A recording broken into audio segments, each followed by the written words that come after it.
পর্যবেক্ষক, ডামি ফলাফল, dummy MP, dummy শপথের মধ্যে দিয়ে গতকাল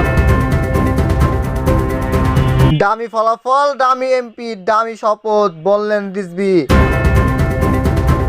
সদ্য সমাপ্ত দ্বাদশ জাতীয় সংসদ নির্বাচনকে প্রতারণার ডামি নির্বাচন বলে মন্তব্য করেছে বিএনপির জ্যেষ্ঠ যুগ্ম মহাসচিব রুহুল কবির রিজভী। এই নির্বাচনকে কেউ স্বীকৃতি দেয়নি বলে অভিযোগ করেছেন তিনি।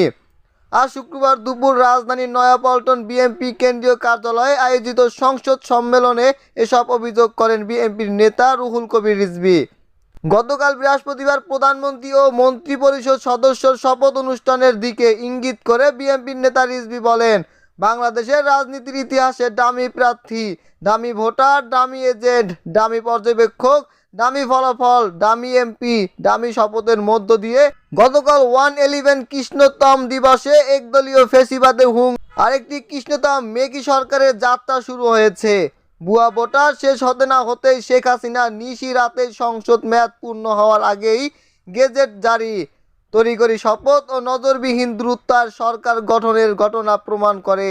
সংবাদ সম্মেলনে বিএনপির এই নেতা বলেন, অচিরেই এই সরকার চোরাবালিতে হারিয়ে যাবে, কারণ এরা অবৈধভাবে ক্ষমতায় থাকার জন্য নিপীড়নের সব রেকর্ড ভেঙে বিশ্বমানতার শত্রু হিসাবে পরিচিত হয়েছে।